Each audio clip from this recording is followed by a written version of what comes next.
নির্বাচনের পূর্বেই আমরা দেখতে পাচ্ছি জেলায় জেলায় রাজনৈতিক দলগুলো যে সংঘর্ষ শুরু করেছে, এই নির্বাচন নিয়ে আপনি কতটুকু আশাবাদী? ছোটবেলা থেকেই এই ধরনের কাহিনী দেখতে দেখতে তো বড় হয়েছি নাকি? তোমরা যারা আমার সামনে বসে আছো, তোমাদের তখনও জন্ম হয় নাই। আমি এরশাদের আমলের নির্বাচন দেখেছি, তারপরেও নির্বাচন দেখেছি। ব্যালট বাক্স চিন্তাই, আগের রাইতে ভোট ব্যালট দিয়ে দেওয়া, মরা মানুষের ভোট দেওয়া, 500 টাকা দিয়ে ভোট কিনা, আয়রে কত কাহিনী। এরপরে সম্ভাব্য প্রার্থী কে হতে পারে তাকে মিথ্যা মামলা দিয়ে তার 14 গোষ্ঠীর আসামি বানিয়ে বাস জেল থেকে যেন বের হতে না পারে, মামলা দেওয়া, হামলা করা, কোনোভাবে কায়েদ করতে না পারলে এবার নারী লাগিয়ে দেওয়া, এইবার কায়েদ করতে না পারলে সিদ্ধান্ত নেয় এবার ফালাই দে বলছে বস কত দিবেন, যত চাস, 10 লাখ টাকা দিব, ফালাই দে। ডাইরেক্ট গুলি করে মেরে ফেলছে, টেটা দিয়ে মেরে ফেলছে, চাকু দিয়ে ড্যাগার দিয়ে মেরে ফেলছে।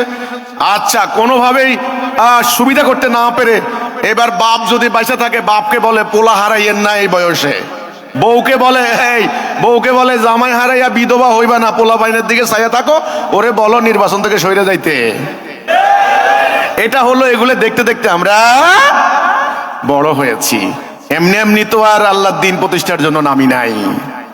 আপনি প্রশ্ন করেছেন আগামী নির্বাচনে কি হবে।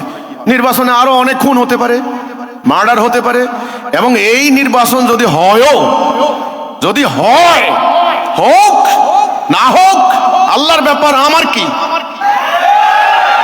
কিন্তু যেইভাবে সিস্টেম করেছে ওনারা, ক্যারিশমা করে, ওই যে আমেরিকা থেকে এনেছে, তো এখানে সরকারের কোটি কোটি টাকা খরচ করে ওনারা সংস্কার করেছেন। হ্যাঁ, গণভোটের মাধ্যমে এই সনদ সংবিধানে যোগ হবে, সংস্কার করেছেন। নির্বাচনে হলে পরে আমি হলফ করে বলতে পারি, বাংলাদেশে স্মরণকালের সবচাইতে দুর্বল একটা সরকার ব্যবস্থা হবে। দুর্বল, ওরা এটা চায় আমাদের ভেতরে যেন কোনো ঐক্য না থাকে।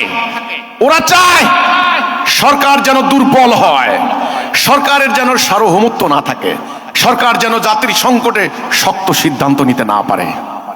আগামীদের নির্বাচনে আপনি বললেন হানাহানি মারামারি, কি দেখাই তো যাচ্ছে, বলা লাগে নাকি? বলা লাগে। যখন শীতকাল আসে, শীত পড়বে স্বাভাবিক। গরমকাল আসলে কি হয়? গরম হবে। বর্ষাকাল আসলে কি হয়? বৃষ্টি হবে। এখন কত কম হবে না বেশি হবে এটা মাপার দায়িত্ব আমার না। বন্যা হয়ে যেতে পারে, বন্যা। এই নির্বাচন উপলক্ষে যেই শত্রুতা অলরেডি গত সরকার বিতাড়নের মধ্য দিয়ে গত 1.5 বছরে যা হয়েছে বাংলাদেশে, শত্রুতা কিন্তু কম হয় নাই। নতুন শত্রুতা, নতুন দাঙ্গা, নতুন হাঙ্গামা শুরু হয়ে গিয়েছে। এজন্যে ভবিষ্যতে কি দেখেন আমাকে প্রশ্ন করেছেন, আমি দেখি এই জাতিকে ধ্বংস না করা পর্যন্ত ইবলিস থামবে না।